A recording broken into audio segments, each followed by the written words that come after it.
It's 7:30 p.m. on a Tuesday. And the house feels less like a home and more like a crime scene. You aren't even sure how it started. Maybe it was the battle over homework that dragged on for an hour, with tears and crumpled papers. Maybe it was the refusal to turn off the iPad, the negotiation that turned into a standoff. Or maybe it was just the sheer, grinding exhaustion of a day that felt 3 days long, a day filled with demands and decisions and the constant, low-level hum of stress. But somewhere between dinner and bedtime, the wheels completely fell off. There was yelling. The kind of yelling that hurts your own throat, that leaves a raw feeling inside your chest. Maybe doors slammed, the sound echoing through the house like a gunshot.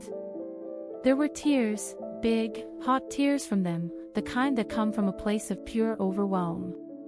And maybe quiet, desperate tears from you, hidden behind a closed bathroom door where you went just to breathe for 30 seconds, to try and find your center again. You heard words coming out of your own mouth that you swore, before you had kids, that you would never say. Words that felt alien and yet terrifyingly familiar.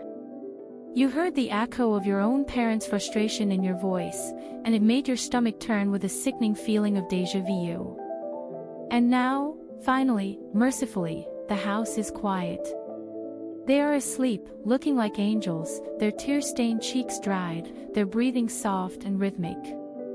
And you are sitting on the couch, staring at a blank TV screen, and the guilt is washing over you like a cold, heavy tide.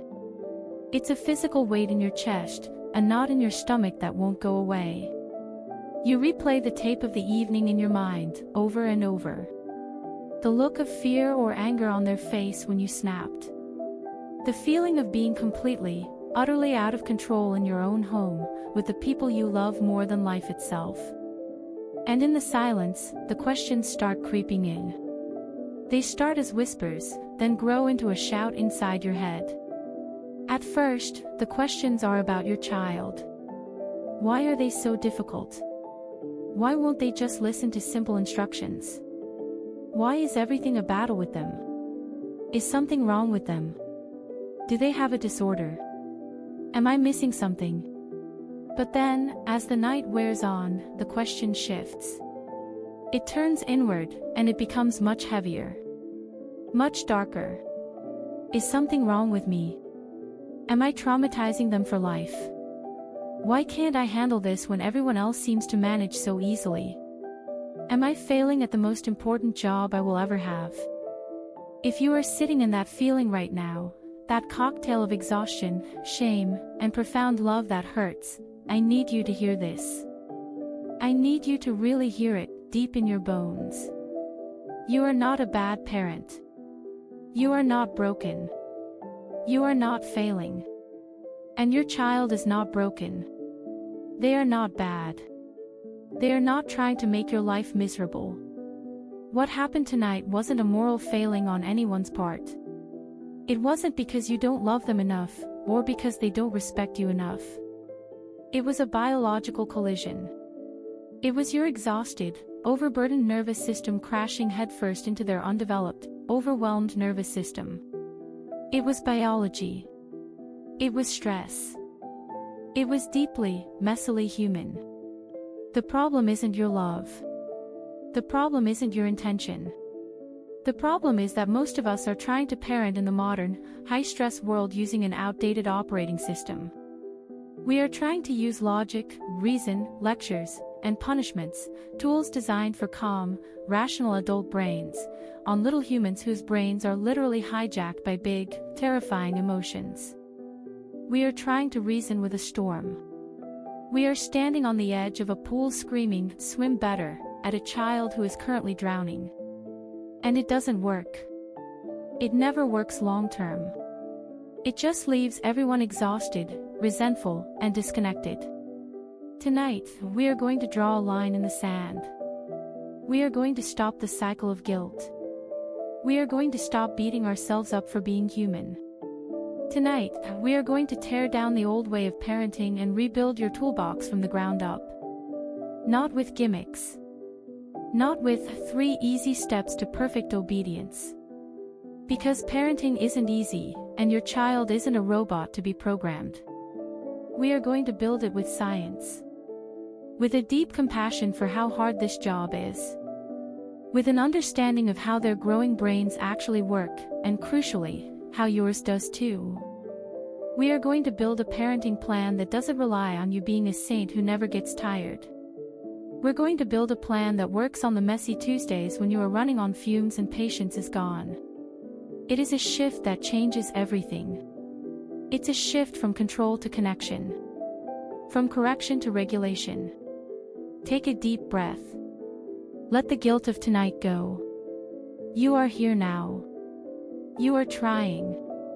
That is what matters. Let's begin. To understand where we are going, towards a parenting style based on connection and science, we first have to understand where we've been. We have to look honestly at the tools many of us were handed by our own parents and society.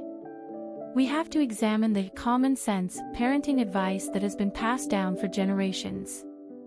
Most of us were raised with what we might call traditional discipline or behaviorism.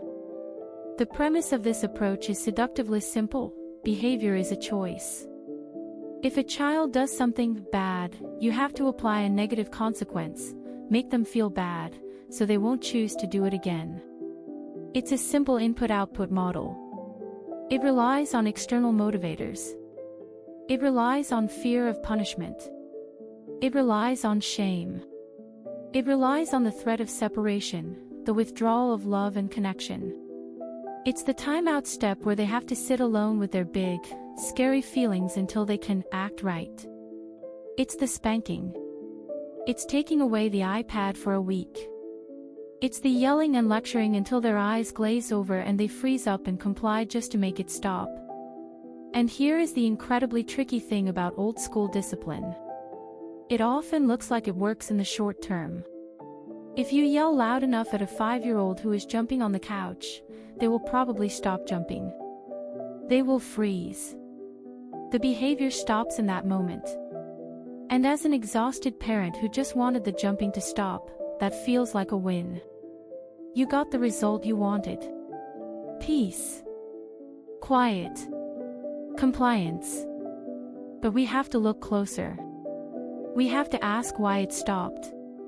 Did they stop because they internally processed the danger of jumping on furniture and made a rational decision to choose a safer activity?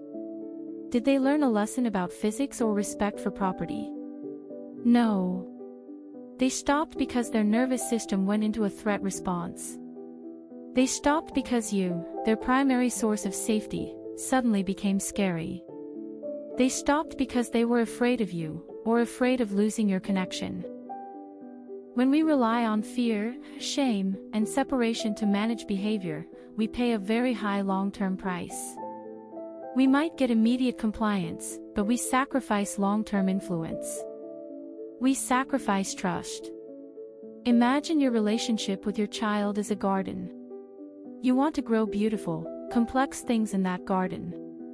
Things like respect, kindness, emotional intelligence, honesty, resilience, and empathy.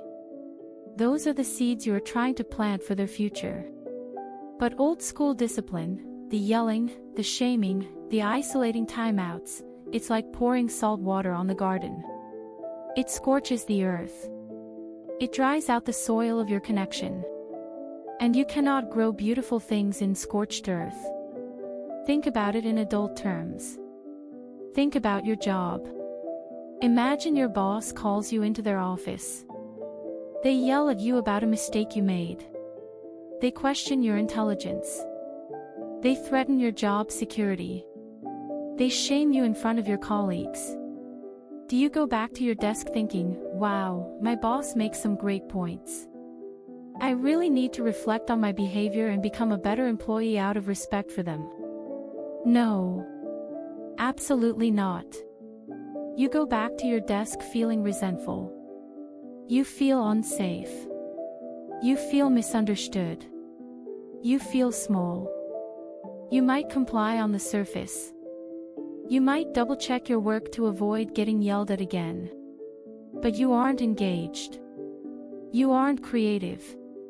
You aren't taking risks to learn. You are just surviving. You are doing the bare minimum to stay safe.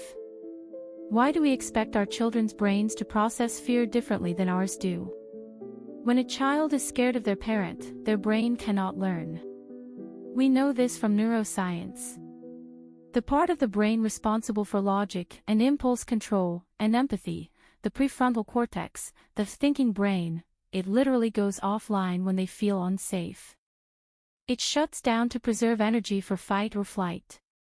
So when you are yelling a lecture at your child while they are crying or frozen in fear, you are wasting your breath. You are talking to a brain that physically cannot hear you. You might as well be talking to the wall. Furthermore, and this is perhaps the most damaging long-term consequence, relying on fear creates secrecy. If your child knows that making a mistake, spilling the milk, getting a bad grade, breaking a rule, leads to your anger, judgment, and withdrawal, they won't stop making mistakes. They are children. Making mistakes is how they learn. It is literally their job description. Instead, they will stop telling you about their mistakes. They will become better liars. They will become experts at hiding their struggles from you. Because you have shown them, through your reactions, that you are not a safe harbor during a storm, you are another storm they have to weather alone. When they are teenagers and they are facing real, grown-up problems, drugs, sex, bullying, intense mental health struggles, who are they going to talk to? Not the parent who flips their lid over a spilled glass of milk. They will turn to their peers, or the internet, or they will internalize it all. Does throwing out old-school discipline mean we just let them do whatever they want? Does it mean we raise entitled brats with no rules? Absolutely not. That is permissive parenting, and it is just as damaging. Children need boundaries. They need limits. They crave structure. They need to understand that their actions have consequences. They need to know where the lines are. But here is the core philosophy we need to embrace, the foundation of everything we will talk about today. Connection is the soil. Consequences are the seeds. Seeds do not grow in concrete. And they do not grow in scorched earth.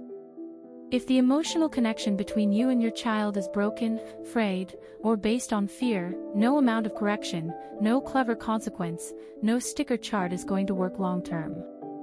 Before we can teach them anything, before we can correct any behavior, we have to ensure the soil is fertile.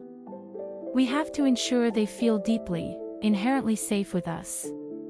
So, if the old way doesn't work based on how the brain actually learns, what does? To answer that, we have to go inside their heads. We have to look past the behavior and understand what is actually happening biologically during a meltdown. If there is one single idea, one paradigm shift, that I want you to take away from this entire video, it is this. Behavior is communication. Behavior is not the problem itself. Behavior is the symptom. It is the smoke signal rising from the mountain telling you there is a fire burning somewhere inside. When your child is acting out, whether they are 2 years old and throwing a tantrum on the grocery store floor because you wouldn't buy candy, or they are 16 and slamming their bedroom door in your face and telling you they hate you, they are not just trying to give you a hard time. They are having a hard time. To understand this deeper, we need a very quick, very simple lesson in neuroscience. Don't worry, there's no test. You can think of the human brain as basically having two main parts, an upstairs brain and a downstairs brain. The downstairs brain is the primal part. It's the brainstem and the limbic system. It's responsible for basic survival functions like breathing and heart rate, and it houses our big, raw emotions like fear and anger. It's the home of the fight, flight, or freeze response. The downstairs brain doesn't think about the future. It doesn't care about logic or social niceties. It cares about one thing only, right here, right now, am I safe? The upstairs brain is the prefrontal cortex, right behind your forehead. This is where the sophisticated human stuff happens. Logic, reasoning, planning, emotional regulation, empathy, morality, impulse control. This is the part of the brain you are trying to talk to when you lecture your kids about responsibility. Here is the massive catch that explains almost all childhood behavioral struggles. Children are born with a fully functioning downstairs brain. It works perfectly from day one. If a baby is hungry, or cold, or scared, that downstairs brain sounds the alarm, loudly. But the upstairs brain, the logic center, the impulse control center, it is deeply, deeply under construction. It is like a house that is only framed out. The wiring isn't connected. The walls aren't up. In fact, neuroscientists tell us the upstairs brain doesn't finish being built until a person is about 25 years old. Think about that. We expect adult-level emotional regulation from tiny humans whose brains are literally not built for it yet. Here is what happens during a meltdown. When a child gets overwhelmed by big emotions they don't understand, by hunger, by tiredness, by sensory overload, by disappointment, their immature upstairs brain goes offline. It gets hijacked by the powerful downstairs brain. They literally lose access to their logic, their words, and their ability to calm themselves down. They are not choosing to be difficult. They are in a state of neural hijacking. So, let's look at what we call bad behavior through this new lens of neuroscience. Take the toddler melting down because you gave them the pink cup instead of the blue cup. To an adult brain, this is ridiculous. It's just a cup. But to their developing brain, which craves control and predictability in a giant world, that disappointment is a tidal wave they cannot swim in. Their nervous system has tipped into fight mode. The screaming is not manipulation, it is a distress signal. Help! My world feels out of control. Take the 7-year-old who gets defiant and sassy when it's time to do homework. I'm not doing it. Homework is stupid. You can't make me. They aren't trying to be disrespectful. Their brain is likely overwhelmed by the task. Maybe they feel incompetent, or anxious about failing, or they are just mentally exhausted from a long day at school. That anxiety triggers a threat response. They go into fight mode, but instead of fists, they use words. Take the teenager who comes home, grunts at you, puts on headphones, and retreats to their room, refusing to engage. They aren't just being moody or disrespectful. Their nervous system might be completely fried by the social pressures of high school, by navigating complex relationships, by the hormonal soup they are swimming in. They have gone into flight or freeze mode to protect themselves from further overwhelm. Their room is their cave of safety. When we see these behaviors, the screaming, the sass, the withdrawal, and we immediately jump to punishment, we miss the mark completely. If we say, "Stop crying right now or I'll give you something to cry about," or "You're grounded for that attitude, young lady," we are missing the point. We are punishing a drowning person for thrashing in the water. If you only address the behavior, the thrashing, you might scare them enough to stop temporarily. But they are still drowning. The underlying need, the fear, the overwhelm, it hasn't gone away. And the next time they fall in the water, they will thrash again, maybe even harder. Our job as parents is not just to stop the thrashing. It is to jump in the water, pull them to shore, let them catch their breath, and then teach them how to swim so they can handle the water next time. But they cannot learn to swim when they are in the middle of a panic attack in the deep end. When your child is dysregulated, when they are in that downstairs brain state, they cannot hear your logic. They cannot learn a lesson. You cannot teach a child to read during a fire drill. You have to turn off the alarm first. This reframe changes everything. It shifts you out of judgment and into empathy. When you stop looking at your child's behavior as a character flaw, or a sign of disrespect toward you personally, and start seeing it as a nervous system crying for help, your entire reaction changes. Instead of anger rising up, you find curiosity. Instead of, how do I make this stop right now, you ask, what are they trying to tell me? What is the unmet need here? What do they need right now to feel safe again? But let's be real. This is incredibly hard to do.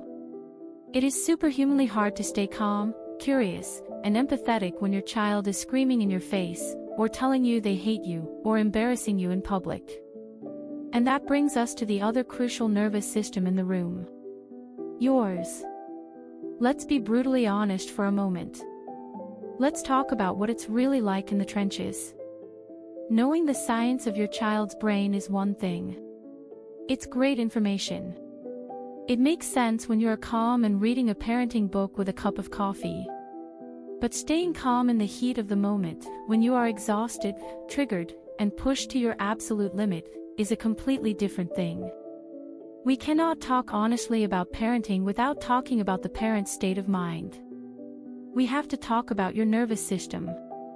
Because here is the hardest, most important truth of all: a dysregulated parent cannot regulate a dysregulated child. If you are drowning in your own stress and overwhelm, you cannot be a sturdy life raft for someone else. You will both just pull each other under.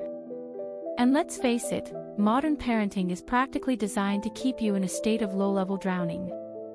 Think about your day before the meltdown even happened tonight. You are probably chronically sleep-deprived. You are juggling the immense pressure of work, financial anxieties, household management, the endless mental load of remembering dentist appointments and permission slips and what everyone will eat for dinner. You are constantly on call, constantly giving, constantly managing. Your own nervous system is already humming at a high frequency. Your bucket is already full to the brim. Your own downstairs brain is already scanning for threats because you are overburdened and undersupported. Then, your child melts down. And it's not just noise. It's not just an inconvenience. It's a trigger. Maybe their defiance triggers a deep fear you have that you are failing as a parent, that you are losing control, that you are raising a brat. Maybe their lack of gratitude for dinner triggers a wound from your own childhood where you felt unseen and unappreciated, and it feels like a personal attack. Maybe the sheer volume of the screaming just sends your sensory system into overload and your brain screams, danger. And snap. In a split second, your upstairs brain goes offline too. Your logic, your patience, your parenting books, they all fly out the window. Now you have two dysregulated downstairs brains fighting in the kitchen. You aren't responding anymore. You are reacting. You are in fight or flight mode. You are yelling things you don't mean, threats are flying out of your mouth, and underneath the anger, you are terrified by your own reaction. This is not a character flaw in you. You are not a bad person. This is nervous system overload. This is biology. So, the first step in any effective parenting strategy has nothing to do with the child. It has to do with you. You have to put on your own oxygen mask first. You cannot serve from an empty vessel. You need a circuit breaker. You need a reliable way to stop your own slide into fight or flight before you engage with your child's chaos. I want to give you the most important, most practical parenting tool you will ever use. It's simple, but it's not easy. It requires practice. It's called the pause. When you feel that heat rising in your chest. When your jaw clenches. When your fists ball up. When you are about to say something sarcastic or hurtful. Stop. Do not engage. Do not open your mouth. Do not try to parent in that moment. You are not capable of it right then. Your brain is not in a state to teach or connect. You need to physically separate yourself from the trigger, your child, to downshift your own nervous system. You don't just ghost them. You narrate what you are doing to model regulation. You can say this to your child. You can even script it and put it on the fridge. If they are little, you say, "Mommy is feeling very, very frustrated right now. My voice is getting too loud. I need to take a deep breath so I don't yell at you." I'm going to step into the kitchen for 2 minutes to calm my body down, and then I will come back to help you. If they are older, you say, I am too angry to have a productive, respectful conversation right now. I'm afraid I'm going to say something I regret. I'm going to take a walk around the block to cool down. We will talk about this in 20 minutes when I am calmer. This is not running away. This is not giving in. This is modeling emotional regulation in real time. You are showing them what a responsible adult does when they feel overwhelmed. You don't explode, you take a break. You take responsibility for your own big feelings. Then, you actually do it. You step away. You breathe deeply into your belly. You splash cold water on your face to trigger the dive reflex, which slows your heart rate. You shake out your hands to release adrenaline. You do whatever you need to do to get your upstairs brain back online. Because until you are calm, you are not a safe harbor for your child. You are just another storm they have to weather. Only once you have found a semblance of calm, even just 10% calmer, can you return and do the real work of parenting. The work of connection.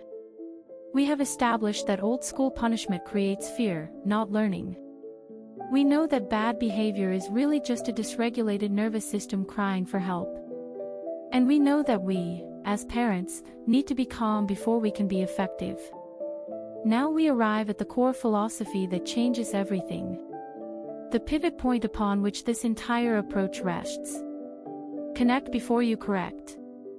This is the golden rule of relationship-based parenting. Before you teach, before you lecture, before you issue a consequence, before you discuss the problem, before you try to fix anything, you must establish emotional safety. You must rebuild the bridge between your upstairs brain and theirs. You must help them downshift out of survival mode. What does connection look like in the middle of chaos, when you are frustrated and they are melting down? It doesn't mean giving in to what they want. It doesn't mean being soft or permissive. It doesn't mean fixing the problem for them. Connection simply means, I see you. I hear you. You are safe with me, even when you are having big, ugly feelings. Your big feelings do not scare me away. It's a physiological shift first. It starts with your body. It means getting down on their eye level, instead of towering over them, which is inherently threatening to a primal brain. It means softening your voice. Drop your tone an octave. Speak slower, quieter, instead of matching their chaotic volume. It means open body language. Uncrossed arms. A gentle touch on the arm or back, if they will allow it. Let's look at a concrete example. Your 8-year-old just threw a beloved toy across the room in frustration because it broke, and it almost hit the dog. Correction first looks like this. You storm in. Hey! What is wrong with you? We do not throw things in this house. That is dangerous and unacceptable. Go to your room right now and think about what you did. Result: shame, anger, defensiveness, disconnection. They learned nothing about managing frustration. They only learned that you are scary when they mess up. Their brain is now in defense mode, not learning mode. Connection first looks like this. You pause outside the door to calm yourself. You walk in slowly. You get low. You don't look at the toy yet, you look at them. Whoa. Buddy.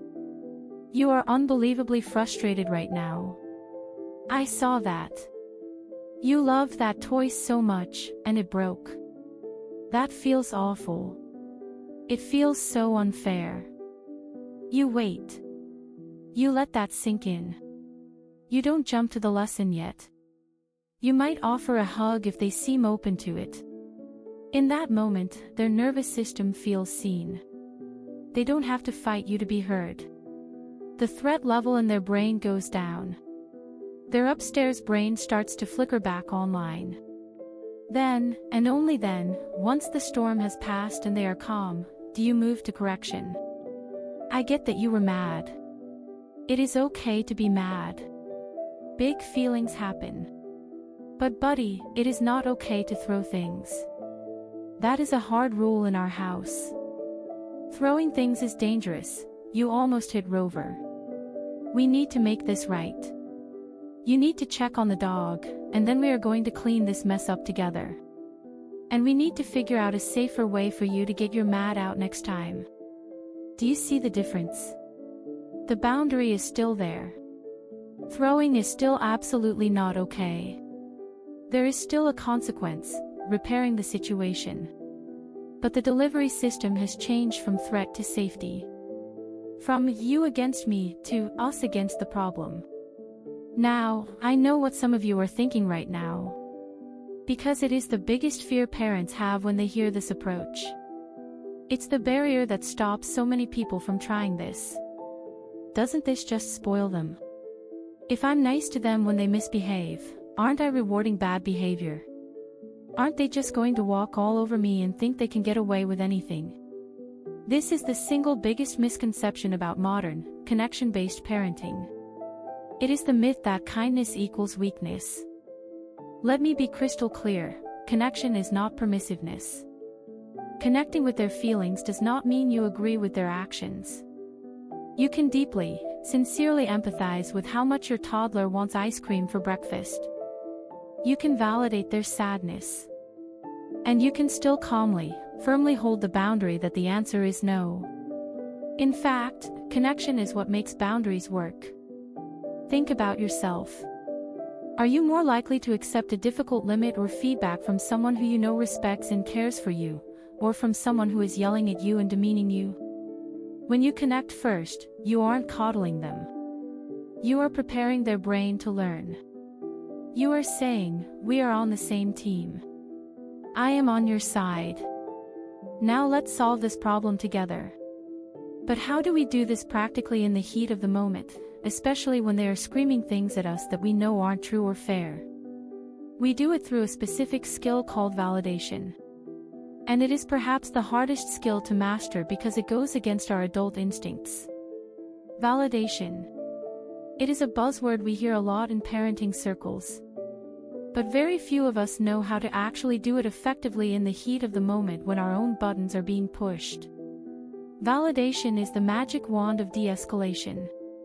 It is the quickest way to calm a stormy nervous system. But most parents are terrified of it because they misunderstand it. We confuse validating feelings with agreeing with facts. Let's take a common scenario. Your teenager is grounded because they broke a major rule. They are furious. They scream at you, "You are the worst mom in the world. You are ruining my life. You never let me do anything. All my friends' parents are cooler than you." Your adult instinct, your logical brain, wants to defend itself with facts. You want to set the record straight. That is not true. I am a great mom. I take you everywhere. I just bought you those expensive shoes. Ruining your life. You're grounded for a weekend, calm down. Now look at what has happened. You are in a debate. You are debating logic and facts with a person whose logic center is completely offline. You will lose that fight every time, and everyone will end up more angry, more entrenched, and more disconnected. Validation means ignoring the facts of what they are shouting, which are often exaggerated or untrue in their emotional state, and responding only to the feeling underneath the words. The feeling underneath, "You are the worst mom," is probably anger, powerlessness, disappointment, or fear of missing out. Validation looks like bypassing the insults and speaking directly to that pain. It sounds like this. "Wow. You are absolutely furious with me right now. You feel completely controlled and unfairly treated. You are devastated that you are going to miss that party, and you feel like I am the villain here. I hear how much you hate this right now. Notice what I didn't do. I didn't agree that I am the worst mom. I didn't agree that it's unfair. I didn't unground them. I simply held up a mirror to their emotional state. I said, I see your pain. Your pain is real to you, and it matters to me. When a human being feels truly heard, their nervous system automatically downshifts. It's a biological reflex. They don't have to yell as loud to get their point across, because you just confirmed you got the point. The mantra you need to memorize and repeat to yourself daily is this: all feelings are allowed. Not all behaviors are allowed.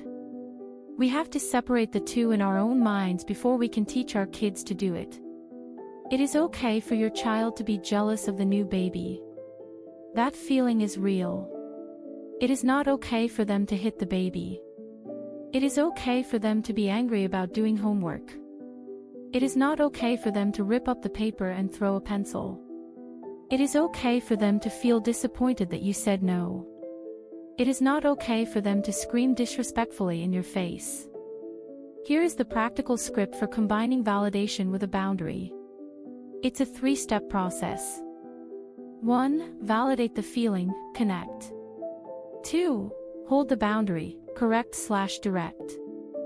3. Offer a redirect or solution, move forward.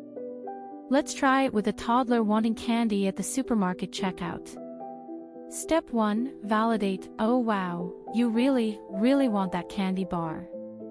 It looks so chocolatey and yummy. You are so sad and mad that I said no. It's hard when you want something and can't have it. Get down on their level, offer comfort. Spend time here. Step 2. Boundary. I hear you. We are not buying candy today. That is not on our list. We are having dinner soon. Calm, firm voice. Do not apologize for the boundary. Step 3. Redirect. Would you like to be my special helper and hold the red apples or the green peppers while I pay? Which one is heavier? Offer a way to re-engage. Let's try it with the teenager angry about the curfew. Step 1. Validate. I know you hate this 10 p.m. curfew. You feel like I don't trust you, and it feels totally unfair that your friends get to stay out later. You feel embarrassed having to leave early. I get that. It sucks to feel like the odd one out. Step 2. Boundary. I hear that loud and clear. The curfew is still 10 p.m. for now. My job is to keep you safe, and based on where we are right now, that is the limit I am comfortable with. Step 3. Solution. I am open to discussing this further when we aren't both heated. Tomorrow, let's sit down and look at the plan for the next 6 months. If you can show me consistency with this curfew for a month, I am willing to talk about extending it by 30 minutes. Let's make a plan together. This is hard work. It takes patience. It requires you to swallow your own ego and your need to be right in the moment. But it builds profound trust. Your child learns that you are strong enough to handle their biggest, messiest feelings without crumbling, without attacking them back, and without caving in. And that leads us to the ultimate parenting model. Not a dictator. Not a doormat. But a lighthouse. So, if we aren't being authoritarian drill sergeants who rule by fear, and we aren't being permissive pushovers who have no rules, what are we? What is the sweet spot? Psychologists call the ideal parenting style authoritative. It's the gold standard, linked to the best outcomes for kids: high self-esteem, good emotional regulation, and strong social skills. But authoritative is a dry, clinical word. I prefer the metaphor of the lighthouse parent. Think about a lighthouse. It is deeply rooted in bedrock. It is sturdy. It is immovable. It has structure and purpose. It knows exactly where it stands. But it also shines a constant, warm, reliable light over the turbulent sea. The lighthouse doesn't run around the beach frantically trying to stop the waves from crashing. It knows that storms and waves are part of the ocean's nature. Just like big emotions and testing boundaries are part of a child's nature. The lighthouse doesn't get angry at the storm. It doesn't take the waves personally. It doesn't scream at the wind. It just stands firm. It keeps shining its light so the ships can navigate the danger and find their way home. This is your job as a parent. You need to be the sturdy container for your child's chaos. You provide the warmth, the deep empathy, the endless validation, the unconditional love, the connection. That's the light. It never goes out, no matter how bad the storm gets. And you provide the structure, the consistent boundaries, the clear expectations, the predictable routines, the non-negotiable safety rules. That's the bedrock foundation. When you have both high warmth and high structure, your child feels truly safe. A child without structure feels anxious. If they can push you over with their emotions, they feel unsafe. It feels like they are in charge of the house, which is terrifying for a child. They will keep pushing and acting out until they find a wall that holds them. A child without warmth feels unheard, controlled, and resented. They might comply, but they will rebel the moment they get the chance. A lighthouse parent delivers limits with calm confidence, not anger. The authority comes from the calm conviction of the boundary itself, not from the volume of your voice. Let's look at a common struggle: getting out the door in the morning. Your preschooler refuses to put on their shoes. They are rolling on the floor screaming. The drill sergeant parent gets loud and threatening: "Get up right now. Put your shoes on or I'm leaving without you. You are going to be in so much trouble." Rookie mistake: fear and empty threats. The pushover parent begs and bribes: "Oh please, sweetie, we're late. Please put them on, okay? I'll give you a cookie in the car if you just put them on." No structure rewards bad behavior. The lighthouse parent is calm, firm, and connected. You get down to their level. You might gently stop their rolling. "I can see you really do not want to leave right now. You were having fun playing, and stopping is hard. You are mad." Warmth/validation. "It is time to go to school now. We have to leave." Structure/boundary. "I am going to help you put your shoes on now. Would you like to bring that toy truck in the car with us, or leave it here for later?" Calm action and limited choice. It isn't a question. It isn't a threat. It isn't a negotiation. It is a calm statement of what is happening next, delivered with empathy for their struggle but firmness in the outcome. Being a lighthouse is exhausting. Sometimes the storm goes on for days. Sometimes the waves feel like they are going to erode your foundation. And sometimes, despite our very best intentions, despite knowing all the scripts and all the science, we lose our cool. We stop being the lighthouse and we become part of the storm. We yell. We snap. We shame. And that is okay. Because perfection is not required to be a great parent. In fact, your mistakes are an opportunity to teach the most valuable lesson of all. The lesson of repair. You are going to yell. You are going to say things you regret. You are going to snap because you are human, you are tired, and you are stretched too thin. I want you to let go, right now, of the damaging idea that a good parent never loses their cool. That parent doesn't exist. Even the parenting experts yell at their kids sometimes. The measure of your parenting is not in how perfectly you avoid rupture. It is in how quickly, honestly, and bravely you move toward repair. Repair is the magic glue of healthy relationships. It is what happens after the fight. After the yelling. After the disconnection. When you blow up at your child, you create a tear in the attachment fabric between you. Their nervous system feels unsafe with you in that moment. It is your job, as the adult, as the lighthouse, to stitch that tear back together. It is not your child's job to fix the relationship. Many parents resist apologizing to their kids. We were raised to believe that apologizing to a child shows weakness, that it undermines our authority, or that it lets them off the hook for their behavior. The exact opposite is true. When you offer a genuine apology to your child, you are modeling incredible strength and vulnerability. You are showing them what accountability looks like in action. You are teaching them that it is safe to make mistakes in your family, because mistakes can be fixed.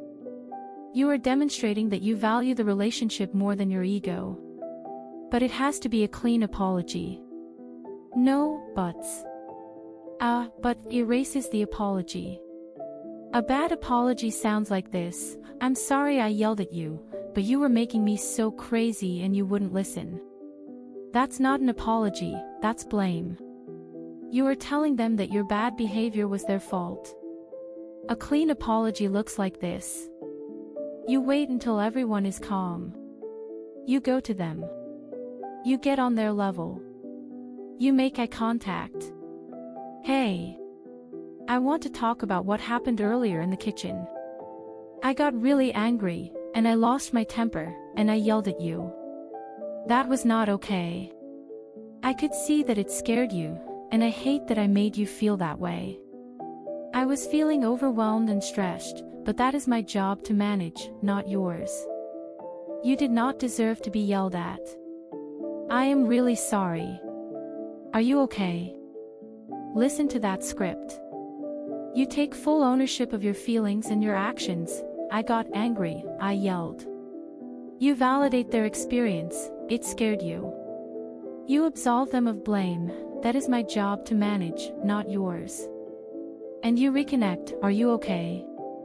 You can still address their behavior later, once the connection is restored. Now that we are good, we still need to talk about the screen time rule. But first, the relationship must be repaired. When a child receives a genuine repair like that from a parent, the relief is palpable. You can physically see their little bodies relax. Their world makes sense again. They learn that conflict is not the end of the world. They learn resilience. They learn that even when things get messy, even when you are angry, your love for them is solid and the relationship can survive the storm. This cycle, rupture and repair, is actually how resilience is built in a child. If everything was perfect all the time, they wouldn't learn how to fix things when they inevitably break in life.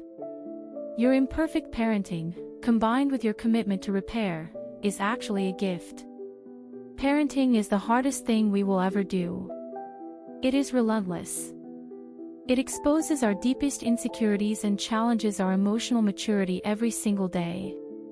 It asks everything of us, often when we feel we have nothing left to give. So please, be gentle with yourself.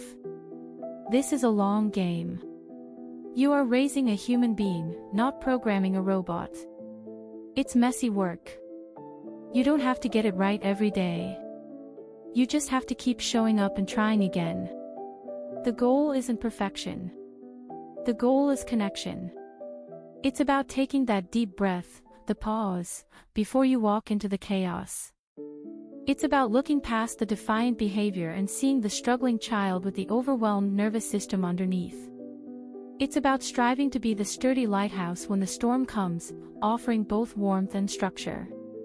And it's about having the humble courage to say, "I'm sorry," and repair the bond when you get it wrong. If you just do a little bit more of that tomorrow than you did today, you are doing an incredible job. You are the exact parent your child needs.